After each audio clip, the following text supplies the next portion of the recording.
the station covering all of the DMV. This is DC News You Now. prevent the behavior. You don't punish the behavior. Tonight on DC News Now at 10, a Virginia mother slams lawmakers, saying that they're not doing enough to protect students with disabilities. The proposed policy, she says, would do more harm than good. Also, Southwest Airlines getting closer to normal operations. At least that's a promise. We're live at Reagan National Airport with more insight on how travelers are navigating this major travel mess. Good evening, everyone. We saw a ton of sunshine this afternoon. Our daytime highs, they continue to soar above average. Going into your New Year's Eve, though, we are now tracking widespread rain. We'll look at that forecast coming up. Thanks for joining us for DC News Now at 10 on DCW50. I'm Mark Hall, filling in for Chris Flanagan. And I'm Tasmin Mahfouz, and right now, police are investigating a deadly shooting that happened in Southeast DC. We'll have a live report from the scene in just a few seconds. But first, developing tonight, a Fairfax County mother criticizing Virginia lawmakers. She says a new proposed policy could disproportionately harm students with autism. Our Northern Virginia reporter, Max Marcella, joins us live in Fairfax County tonight. And Max, explain more about this legislation which she's speaking out against. Sure, it's essentially a 3 strikes and you're out policy for nonviolent classroom disruptions, a policy that this mom you're about to hear from says would have really harmed and disproportionately impacted students like her son.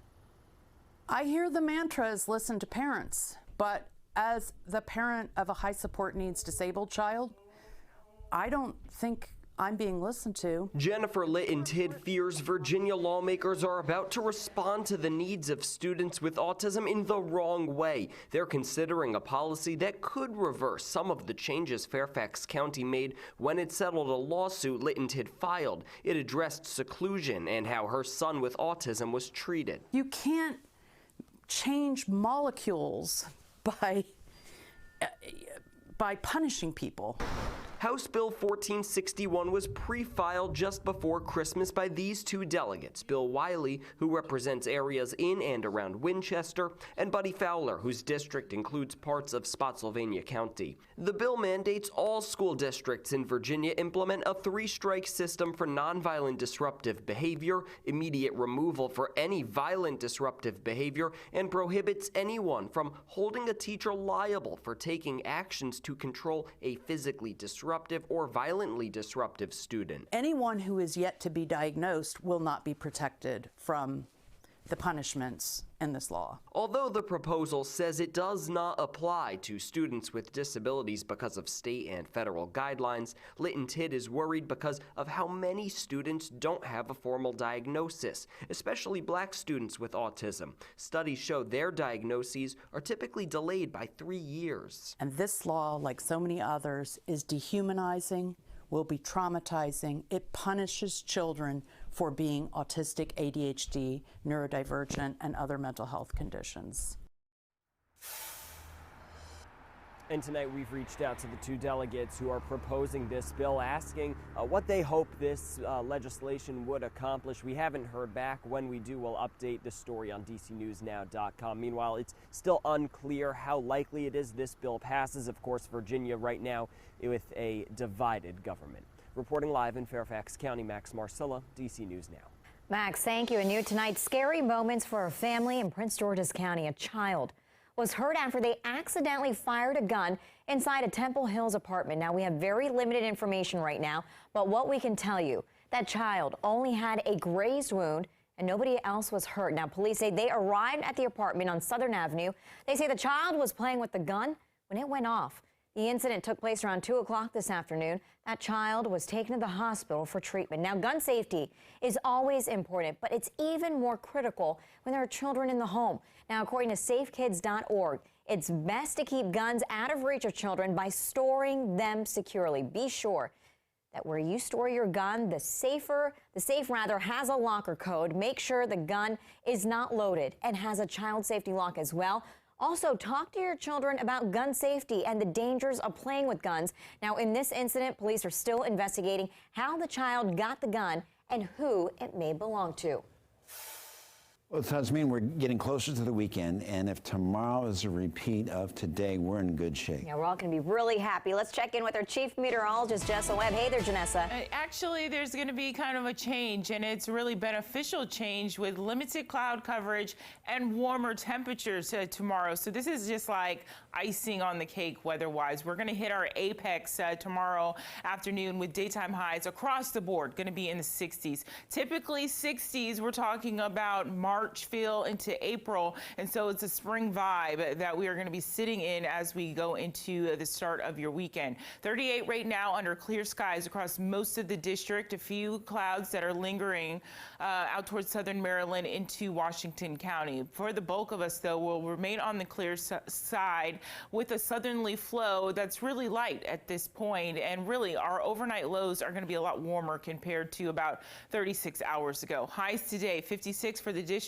out towards Frederick, Maryland in the lower 50s, and quite warm from Luray to the Kaiser area in the lower 60s, and have not seen that since earlier this month and late November. So this is a very nice treat, and hour by hour, not too much changing. We're not talking about precip until Saturday afternoon. Right now, we want to put in that forecast a few rumbles of thunder. We'll look at that coming up. Vanessa, thank you. And new tonight, the nation's top transportation official is putting the CEO of Southwest Airlines on notice. Transportation Secretary Pete Buttigieg warns action will be taken if the airline does not compensate passengers for its operations meltdown. Southwest says it expects a return to normal operations by tomorrow. And the announcement really comes after the fourth day of massive number of cancellations for the airline, many still trying to make it to their destination. That includes a large number of passengers at Reagan National Airport. Our Dave LaBall joins us from there. And Dave, how are passengers you talked to feeling tonight? Well, Mark can tell you that there is certainly a lot of relief from those who arrived here. Some we spoke to waited several days before they could fly into the DMV, but they feel fortunate compared to so many others. I am so excited to finally be home. Katie Kolodzi waited 3 days to finally fly back to D.C. on Southwest Airlines from California. I was very lucky in this whole thing. When the meltdown happened, my family could just rescue me. They fed me pizza, got to watch movies with them instead of sleeping on the airport floor. Southwest canceled 64 flights in and out of Reagan National Airport Thursday, according to FlightAware.com.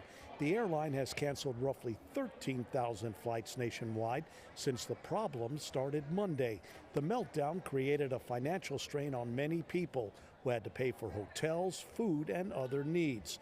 Kolodzi says she heard some nightmare stories from fellow travelers. I was very, very lucky. I had a lot of vacation time banked up this year, but there were a lot of folks in the airport who were single parents trying to get home to their kids, people trying to get home to elderly parents, people who do not have the very generous vacation time that I do, who were just like, I'm not going to get paid for the next 4 days. 11-year-old Dior Hippolyte and her family are finally on their way to Houston after they waited 4 days to travel. This flight has been nothing but craziness. I just want to go home with my family and be safe at home. While passengers arrive, the same cannot be said for all their luggage. I have a 1.5-year-old, and they apparently misplaced her car seat, so now we're stuck here trying to find her car seat so we can make it home after a long day of travel. In all the chaos, Southwest still loaded my bags onto a plane, so they're in Kansas City now.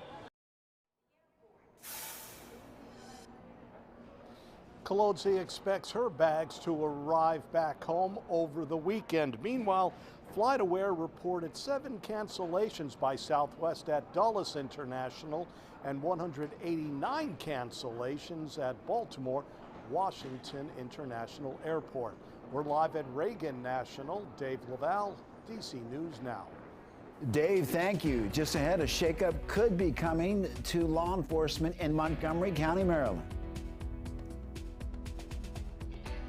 Growing crime concerns here in Montgomery County. At least one leader wants to create another police district. I'm live with reactions from the community, and not everyone says that this is the answer.